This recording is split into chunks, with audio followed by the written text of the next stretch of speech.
آپ جب مدینے گئے نا تو مدینے میں عبداللہ بن ابی کو نا آپ کے جانے سے چند دن پہلے ایک میٹنگ ہوئی تھی اوس اور خزرج کے قبیلے میں، اور انہوں نے کہا یار ہم لڑتے رہتے ہیں، کیوں نہ ایسا ہو کہ کسی ایک کو اپنا سردار اور بڑا بنا لے جو پنچایت لیا کرے اور سارے فیصلے حل کیا کرے۔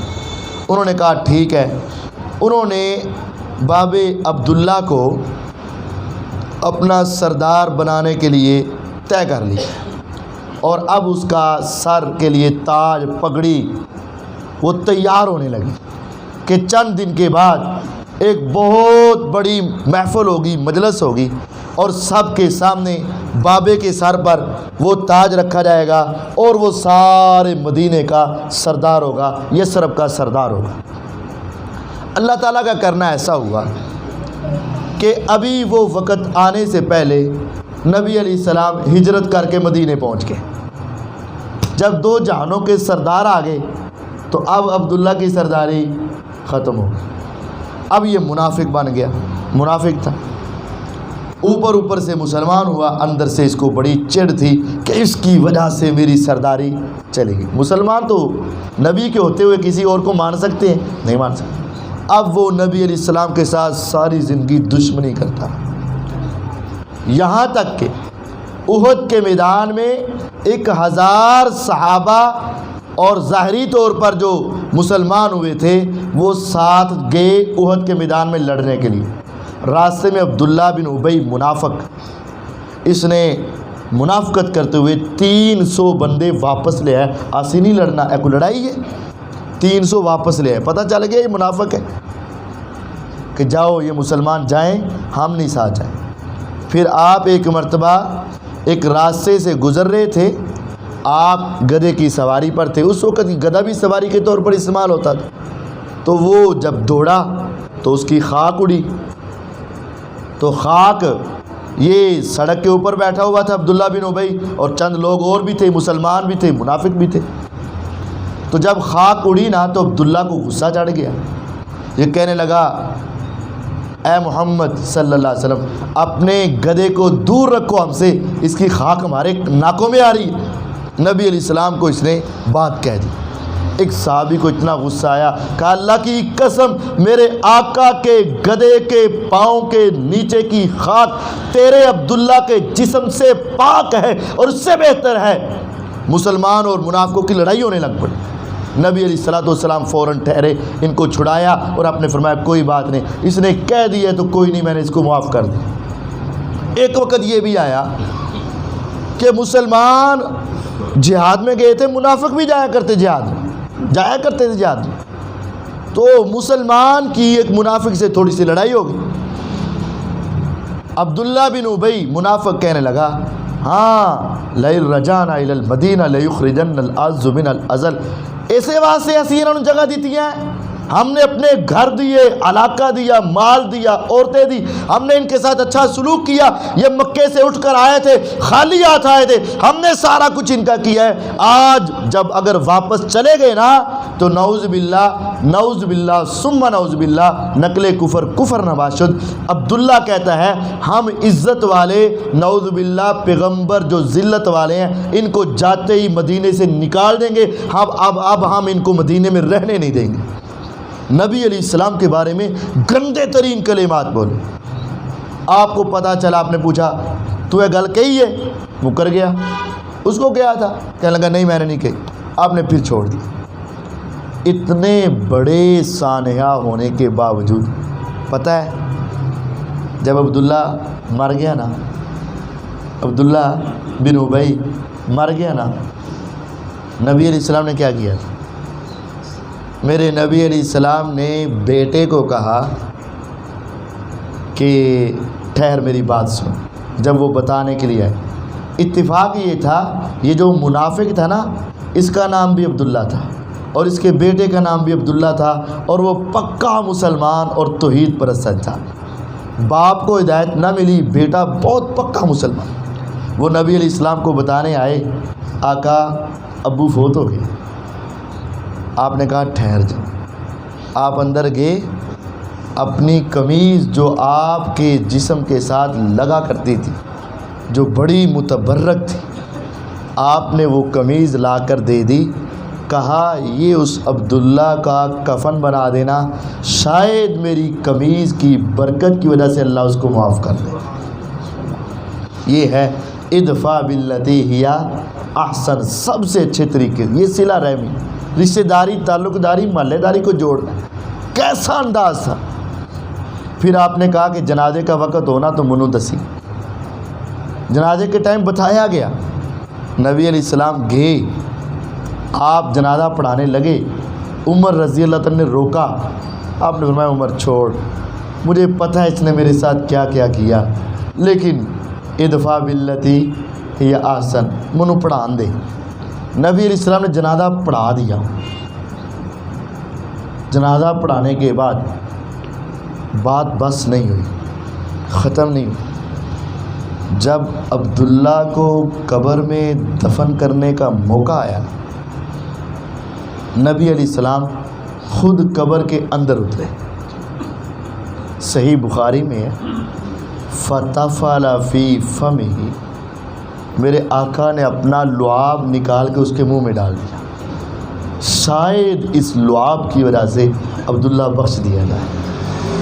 آسمان سے قرآن اترا، وَلَا تُصَلِّ عَلَىٰ أَحَدٍ مِّنْهُمْ مَاتَ أَبَدًا وَلَا تَقُمْ عَلَىٰ قَبْرِهِ. آقا بس کر دیجئے، آپ نے تو انتہا کر دی. آج کے بعد ایسے منافقوں کی نہ تو نماز جنازہ پڑھانی ہے اور نہ ان کی قبر پر آپ نے آنا ہے. آج کے بعد آپ نے ایسا نہیں کرنا. اور پھر فرمایا استغفر لهم او لا تستغفر لهم ان تستغفر لهم 70 مرہ فلن یغفر اللہ لهم. ان کے لیے معافی مانگو یا نہ مانگو، ایک نہیں ایک چھوڑ کے 70 مرتبہ بھی مانگو. ان کی برائیوں کی وجہ سے اور خباثوں کی وجہ سے اللہ نے طے کر رکھا ہے کہ اللہ تعالیٰ ایسے منافقوں کو کبھی معاف نہیں کرے گا. لیکن ٹھیک ہے، اس کی بخشش ہوئی یا نہیں ہوئی وہ اس کی قسمت ہے. لیکن غور کریں، میرے آقا نے بھی اس کے ساتھ صلہ رحمی کی انتہا کر دی. آپ نے یہ نہیں کہا ہاں یہ وہی خبیث تھا جس نے مجھے بد دعائیں دی تھیں، یہ وہی ظالم تھا جس نے میری بیوی کے اوپر تہمت لگائی تھی، یہ وہی بدبخت تھا جو احد کے میدان میں 300 لے کر پیچھے آیا تھا، یہ وہی بدتمیز تھا جو اس نے میرے بارے میں بڑے نزیبہ کلمات کہے تھے. اچھا ہوا مر گیا، مگروں لتھ گیا، جان چھوٹ گئی، سارا کچھ ہوا. ہماری زبانیں ہوتی تو ایسا کہتی، لیکن دو جہانوں کے سردار رحمت للعالمین محمد الرسول اللہ صلی اللہ علیہ وسلم نے کیسا رویہ رکھا. آج ہمارے پاس آ کے مسئلہ پوچھ قاری صاحب جی او اتنا غلطے حالے بھی میں ادنا صلہ رحمی کرا. ارے اس سے بڑھ کر دنیا میں غلط کون ہوگا، اس سے بڑھ کر غلط کون ہوگا. اور یہ حدیث اپنے دل و دماغ میں بٹھا لے. اگر آج کوئی اس علاقے کا معتبر شخص، کرنل صاحب، فرید صاحب یا کوئی اور آدمی جس کے اوپر سبھی کو اعتماد اور یقین ہو، اور وہ کہے چل یار چھڈ صلح کر لے تے اے 4 کروڑ دی کوٹھی تیرے نام، جے تو اینو معاف کر دے نا تے اے کوٹھی دی چابیاں تیرے کو، تو بتاؤ یقین جانے تسی اسی ویلے بھج کے معاف کرو گے کہ نہیں؟ بلکہ اگر وہ نہ بھی مان رہا ہو نا، تم اس کے گھر میں جا کے منتے ترلے کر کے یار ایک باری مان جا، صلح کر لے، میں کوٹھی لینی. ایسے ہی ہے نا، دونوں ہی راضی ہو جائیں گے. لیکن یقین جانیے یہ شاید اپنی بات پر پورا اترے یا نہ اترے، پورا اتر بھی جائیں اور وہ مال شاید وہ تیرے لیے فائدہ مند ہو یا نقصان دہ ثابت ہو، یہ بھی تمہیں پتہ نہیں. اور یہ بھی علم نہیں کہ وہاں تم کتنی دیر رہو گے، کب تمہارا وقت آئے گا اور تمہیں وہاں سے نکال دیا جائے. لیکن یہ حدیث میرے نبی علیہ السلام کی ہے، ساری دنیا کی زبانوں سے سچی زبان ہے اور ساری دنیا کے وعدوں سے پکا وعدہ ہے. میرے پیغمبر علیہ السلام نے فرمایا تھا انا زعیم ببیت فی اعلی الجنہ لمن ترک المراء وان کان محقا. اگرچہ دنیا میں جو لڑائیاں ہوتی ہیں، جو آپس کے اندر دوریاں ہوتی ہیں، وہ دونوں طرف سے کوئی نہ کوئی تھوڑی تھوڑی بات ہوتی ہے، لیکن مان لیا کہ تم 100% سچے ہو، مان لیا کہ وہ 100% غلط ہے، چلے ہم تیری بات ہی مان لیتے ہیں۔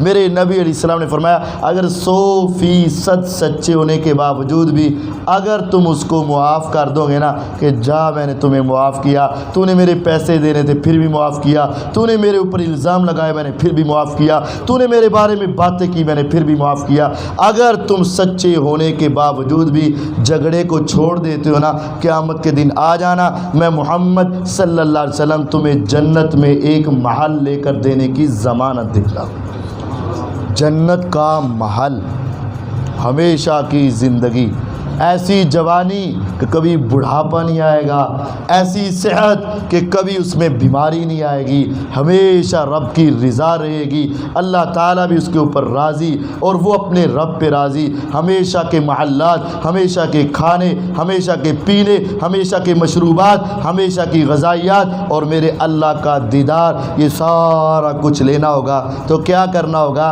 تحصیل الرحم کہ صلہ رحمی کرو، رشتہ داری کو ملانے کی کوشش کرو، تعلقات کو جوڑنے کی کوشش کرو، توڑنے کی کوشش نہ کرو، ساری غلطی کے باوجود بھی اس کو ویسے ہی معاف کر کے اس کے ساتھ جڑ جایا کرو، اور یہ سمجھو میں صرف اس کو معاف نہیں کر رہا بلکہ اس کو معاف کر کے میں اپنی جنت کے محل کو بک کروا رہا ہوں، اور میرا وعدہ پکا ہو رہا ہے کس کے ساتھ؟ نبی محمد صلی اللہ علیہ وسلم کے ساتھ یہ وعدہ پکا ہو رہا ہے۔ تو یہ صلہ رحمی، جوڑنا، تعلقات بنانا، یہ میرے نبی علیہ الصلوۃ والسلام کی ایک عظیم سیرت اور سنت تھی۔ اور پھر اس کے بعد ایک واقعہ سنا کے اپنی بات ختم کروں۔ دیکھو ہمارے اوپر تمہارے اوپر بڑے ظلم ہوں گے، نبی علیہ الصلوۃ والسلام کے بارے میں تو ہم کہہ سکتے ہیں وہ تو 2 جہانوں کے سردار تھے، ان جیسا کوئی کیسے بنے؟ ہاں بالکل 100% تو ہم نہیں بن سکتے، ہمارے اندر کمیاں کوتاہیاں، آپ کو اللہ تعالیٰ نے اپنا مقرب بنایا تھا، لیکن ہمیں ان کی نقل اتارنے کی کوشش تو کرنی چاہیے۔ یہ واقعہ بھی میرے دل کو بڑا بھاتا ہے اور بڑی حیرانگی ہوتی ہے کہ ہمارے اسلاف کیا تھے یار۔ ہندوستان میں نا ایک بہت بڑے عالم تھے، مناظر، کافروں کے ساتھ، ہندوؤں سے، سکھوں سے، مرزائیوں سے، قادیانیوں سے، ہر ایک کافر سے، جو سب سے بڑے مناظر ہندوستان میں گزرے ہیں نا، ان کا نام تھا مولانا ثناء اللہ امرتسری رحمۃ اللہ علیہ، سیالکوٹ کے سرگودے کے بڑے عظیم آدمی، بڑے عظیم آدمی۔ اس وقت مشہور ہو گیا اے مولوی ثناء اللہ تو نبی علیہ السلام کا گستاخ ہے، مولویاں نے مشہور کرتا اے گستاخ ہے، جیڑا اینو مار دے نا، قتل کر دے، سیدھا ہی جنت جائے گا، بغیر حساب تو ہی جنت جائے گا۔ شوشہ اڑ گیا۔ ایک بیچارہ سیدھا سادہ آدمی تھا، اس کی دکان سڑک کے روڈ کے اوپر تھی، مولانا صاحب وہاں سے روزانہ ٹانگے پر بیٹھ کر جاتے اور ٹانگے پر بیٹھ کے آ جا کرتے، سفر تھا ان کا روزانہ۔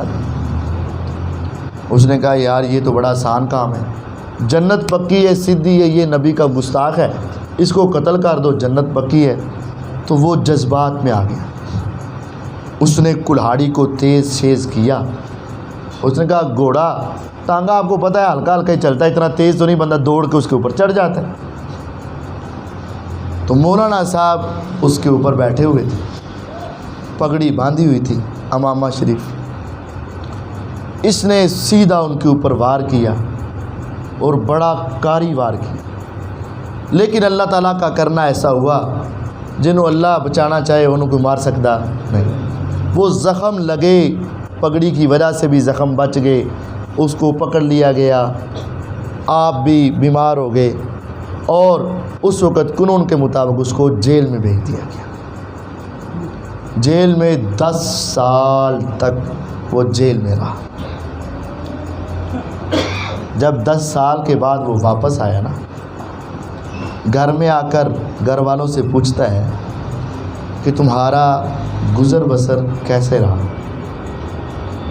انہوں نے کہا کہ باپ خامد جانے کا دکھ تو بڑا تھا، پریشانی بھی بڑی تھی، لیکن ایک دن بھی ہمیں گھر کے معاملات میں، راشن کے معاملات میں بھوک کا، فقیری کا سامنا نہیں کرنا پڑا۔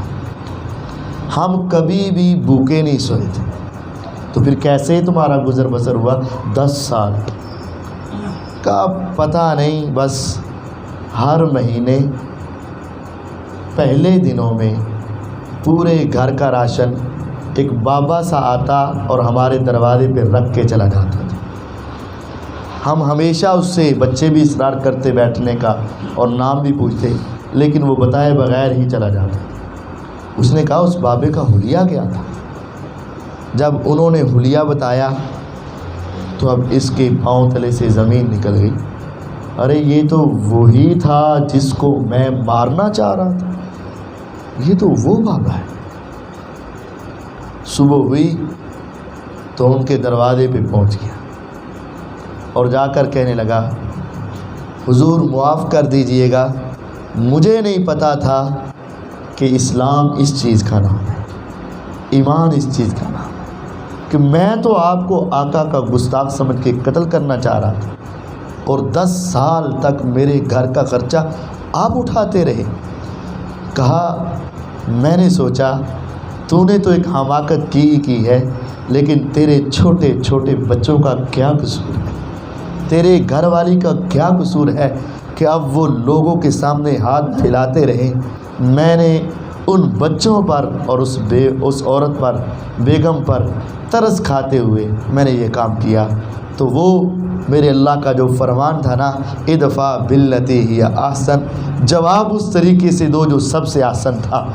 آپ نے یہ نہیں کیا کہ اس کے بچوں کو پکڑ لو، ان پر ظلم کر دو، اب بدلہ لے لو، اس کے بچوں کو اٹھاؤ تنگ کرو، نہیں، جواب وہ دو جو سب سے احسن طریقہ ہو۔ فَإِذَا الَّذِي بَيْنَكَ وَبَيْنَهُ عَدَاوَةٌ كَأَنَّهُ وَلِيٌّ حَمِيمٌ، جو تیرا جانی دشمن ہوگا ایک وقت آئے گا کہ وہ تیرا دل و جان میں سب سے بڑا دوست بن جائے گا۔ ایسا ہوا، اور یقین جانیے ہمیں بھی اپنی زندگی میں اس طرح تعلقات کو جوڑنا چاہیے، سب کچھ چھوڑ کے معاف کر کے جوڑیں گے تو ہمارا رب ہمارے ساتھ تعلق جوڑے گا اور دنیا والوں کو بھی ہمارے قریب کر دے گا۔ اللہ تعالیٰ مجھے اور آپ کو نبی علیہ السلام کی اس سیرت اور سنت پر بھی عمل کرنے کی توفیق عطا فرمائے۔ وآخر دعوانا ان الحمد للہ رب العالمین۔